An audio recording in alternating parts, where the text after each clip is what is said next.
Here's a partial list of what I missed. The government shutdown is headed into its third week. Trump fired more than 4,000 federal workers. The DOJ charged New York Attorney General Letitia James with fraud after Trump's pressure campaign. Trump sent troops to Chicago and Portland and is threatening to invoke the Insurrection Act. Trump announced a whopping 100% new tariff on China, which caused the stock market to have its worst day in 6 months. And Taylor Swift dropped her new album, The Life of a Showgirl. Tomorrow night, we'll be live after we hear Trump's State of the Union. But one person we have not heard from much is First Lady Melania Trump. Melania did not appear with her husband at either the Super Bowl or the Daytona 500, and her appearance at the inauguration seems to have been squeezed in between regional theater productions of Guys and Dolls. Donald Trump has turned the White House into a five-star resort for chaos, and Stephen Colbert has appointed himself its most sarcastic tour guide.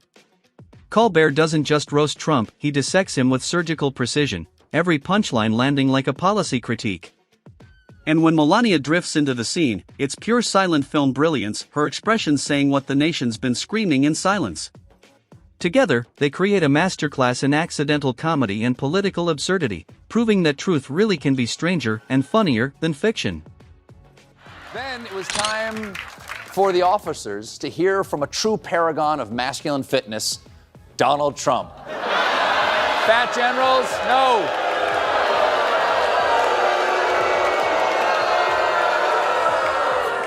Fat generals, meet Captain Cankles. By the way, I don't know if you noticed how he was walking there, but that shamble up to the mic was about as high as his energy got for the whole day. The president is so anti-woke, he's barely conscious. Hello, Madam First Lady. Hello, Stephen. And hello, Chicago, the greatest city in the world.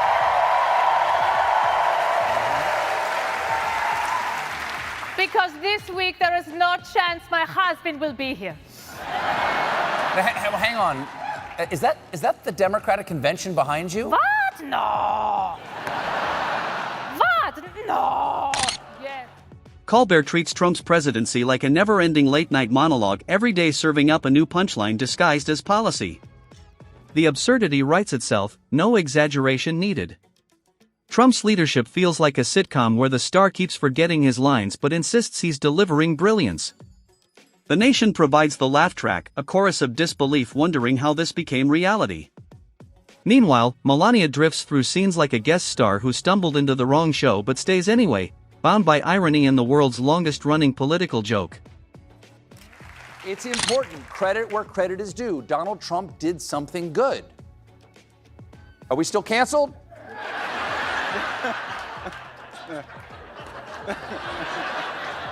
You sure? I tried. It's kind of surprising to see him do something good. It reminds me of, in The Empire Strikes Back, when Darth Vader revealed this shocking secret.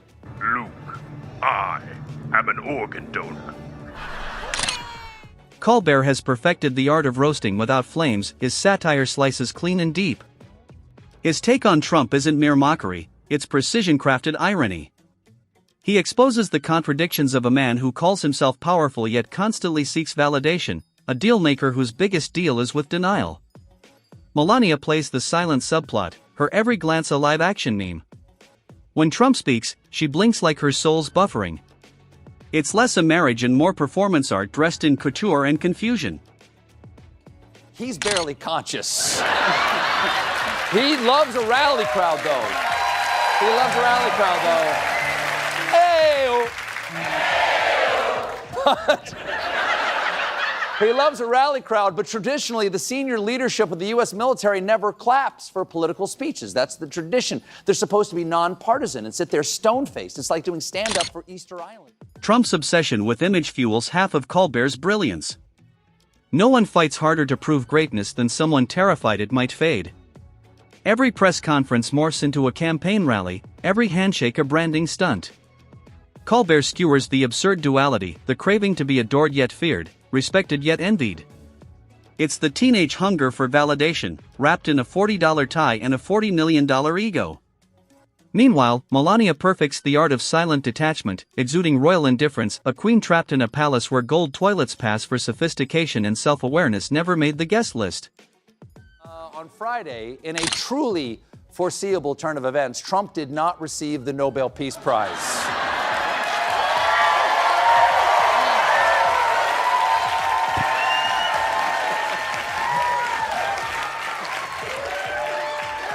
How dare you, Nobel Committee? The man is a paragon of peace. He walks in the footsteps of Mahatma Gandhi and Martin Luther King. After all, who can forget what Nelson Mandela famously declared upon leaving prison? Fat, talentless Rosie O'Donnell should go back to Ireland. The comedy of Trump's presidency practically writes itself, but Colbert turns it into tragic art. His humor cuts deep because it exposes truths too raw to state outright. The man leading the free world behaves like the comments section of his own biography. Policy becomes performance, and press briefings feel like auditions for applause. Meanwhile, Melania drifts through the chaos like the personification of "I didn't sign up for this." Every wave, half-smile, and distant glance speaks volumes, often more honestly than any scripted statement ever could. But invisibility hasn't stopped her from capitalizing on her position. Since her husband's re-election, she has launched a multi-billion-dollar cryptocurrency meme coin and sold a documentary about herself to Amazon for $40 million. It's all part of a personal rebrand that is being dubbed Melania Trump 2.0 and includes this official White House portrait that was apparently taken at the exact moment before her soul was sucked into the phantom zone. Colbert doesn't need to invent satire, he simply observes. He finds comedy in Trump's uncanny ability to rewrite reality mid-sentence, like a magician convinced that illusion is leadership. The president's contradictions could fill an encyclopedia, but Colbert trims them into precision-cut humor. Beneath the bravado, he exposes the trembling insecurity holding it all together. Meanwhile, Melania's stoic presence becomes the accidental punchline, the silent echo to Trump's thunder. She's perfected the art of looking present while mentally mapping a one-way flight to Slovenia. Colbert captures it all, the photo ops that feel like reality show crossovers, the summits staged like auditions for world domination, Season 2. And through it all, Melania stands beside him, radiating the weary grace of someone waiting for an Uber in a storm. Her silence, Colbert suggests, says everything the microphones never could. You're saying, Steve, Trump may have no sense of discipline or decorum, but at least he didn't assemble every general in the world to bring up the N-word. There's that to hold on to, right? Wrong. Here he is talking about the nuclear. We can't let people throw around that word. I call it the N-word. There are two N-words, and you can't use either of them. Yep. No, that's right, folks. There's two N-words. One you can never use, and the other you can only use if you're doing karaoke. Melania has become a cultural Rorschach test. Everyone sees what they want, yet no one can ignore the quiet tension beneath the surface. Colbert mines that tension for comedic brilliance. He doesn't rely on gossip, the optics themselves are comedy gold. Affection feels rehearsed, intimacy choreographed, and every public appearance plays like a scripted scene. What unfolds isn't romance, it's Shakespeare rewritten by a reality TV producer. Trump's speeches, meanwhile, are a gift that never stops giving.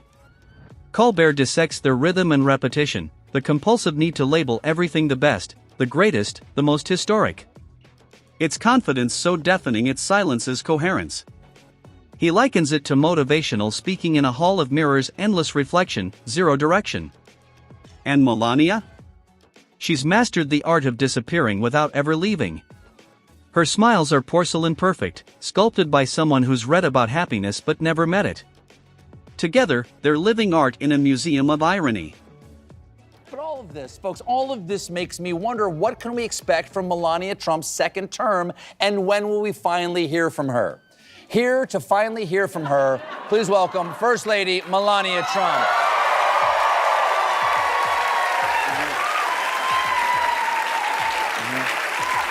Hello, Stephen. It is a pleasure for you to see me again. Well, we'll find out. Madam First Lady, I see you are really committed to this new look. Oh, that's right, Stephen. This is Melania 2.0, and it is giving background actor on Suits or a lawyer for... Colbert's humor lands because it reflects the exhaustion of a nation trying to stay sane. Trump's presidency often feels like a fever dream. Logic exits the stage while absurdity seizes the microphone. Institutions become props, and truth turns to clay, reshaped whenever it flatters the narrative. Beside him stands Melania, poised and polished, the silent accessory to chaos, her quiet more deafening than his rallies. Colbert transforms that imbalance into a symphony of sarcasm, each joke a verse in the anthem of disbelief America's been humming for years. Every scandal, every tweet, every outburst becomes another episode in the never-ending Trump show. He dissects it like an archaeologist of absurdity, unearthing the patterns beneath the noise. His comedy doesn't just entertain, it chronicles the mutation of governance into spectacle, of leadership into late-night material. And Melania's presence deepens the irony. She's both participant and prisoner in the pageantry, her distance sharper than any critique. Colbert captures it perfectly, a presidency fueled by attention and allergic to introspection. Thank you very much. Trump talked about how America is respected again. We were not respected with Biden. They looked at him falling downstairs every day. Every day the guy's falling downstairs. I'm very careful, when I walk downstairs, like I'm on stairs, like these stairs. I walk very slowly. You don't have to set any record. Be cool. Be cool when you walk down, but don't bop down the stairs. So one thing with Obama, I had zero respect for him as a president, but he would bop down those stairs. I've never seen da-da-da-da-da-da, bop, bop, bop.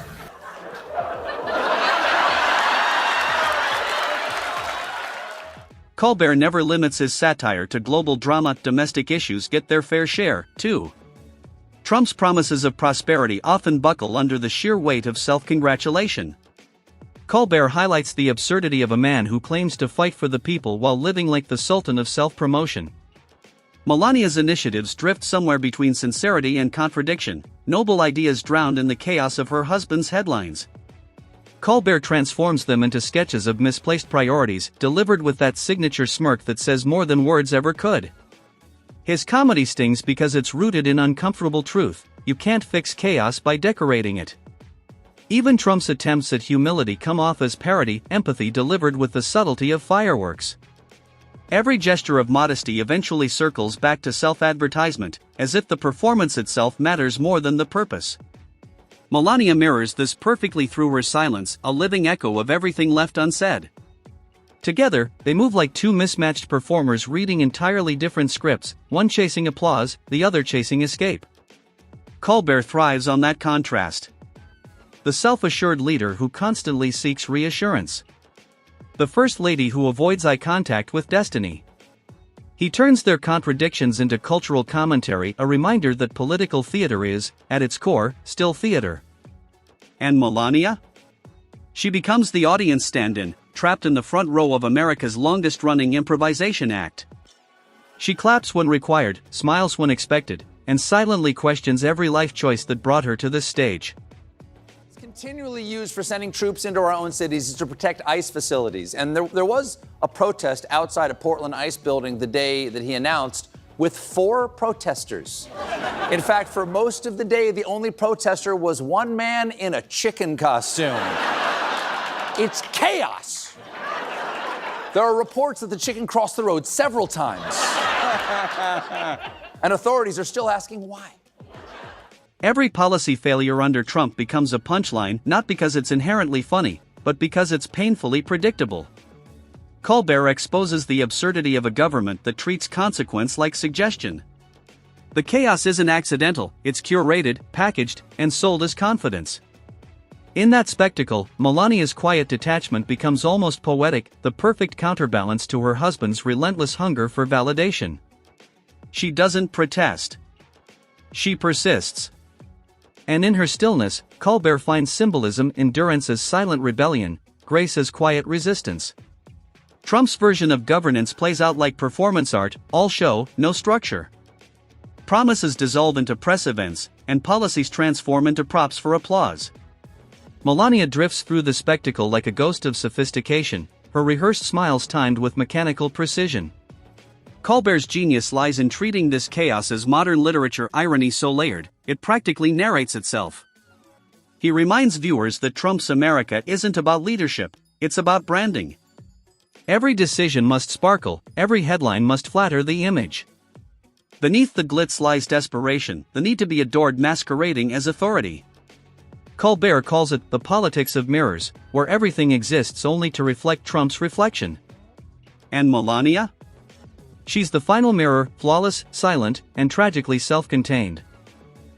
One extremely credible theory is that Trump watched a single Fox News report earlier this month, which mixed current video of smaller anti-IS protests with video of much larger protests back in 2020. Supporting this theory is that when Trump spoke to Oregon's governor, Tina Kotek, this weekend, she told him there was no rioting and no need for troops, to which he said, "Well, wait a minute, am I watching things on television that are different than what's happening?"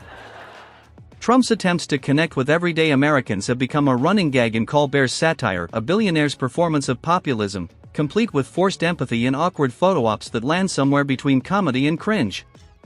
Colbert dissects it all with surgical precision and theatrical flair.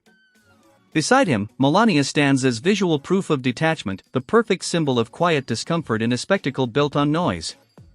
Together, they resemble a living monument to irony, the man of the people who's never actually met one, and the woman visibly trying not to. Colbert's humor resonates because it mirrors a collective truth. Trump's presidency feels like an unending episode of his own mythology, each scene scripted for applause rather than substance. Melania's quiet defiance adds texture, a wordless commentary on power, ego, and endurance.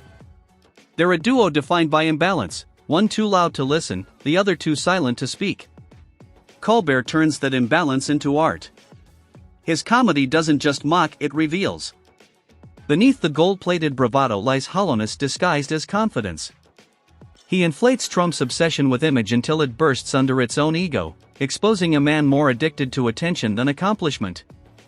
Every policy announcement feels like a casting call, every press briefing like a rehearsal for a show no one subscribed to.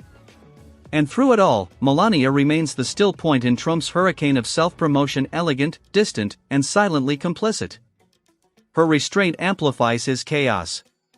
Her quiet, his echo. And Colbert makes sure we hear both. After losing his campaign for the thing you don't campaign for, Trump said he didn't do the peace deal for the Nobel. And the White House Communications Director Stephen Chung agreed, saying President Trump will continue making peace deals, ending wars and saving lives. He has the heart of a humanitarian. No, he has the heart of a humanitarian. We removed that heart from one of the detainees in our ICE facilities. He keeps it in the Oval Office next to the Diet Coke button. Colbert paints their dynamic like a long-running dramedy trapped between reruns and cancellation, a show that refuses to end even though everyone knows the script by heart.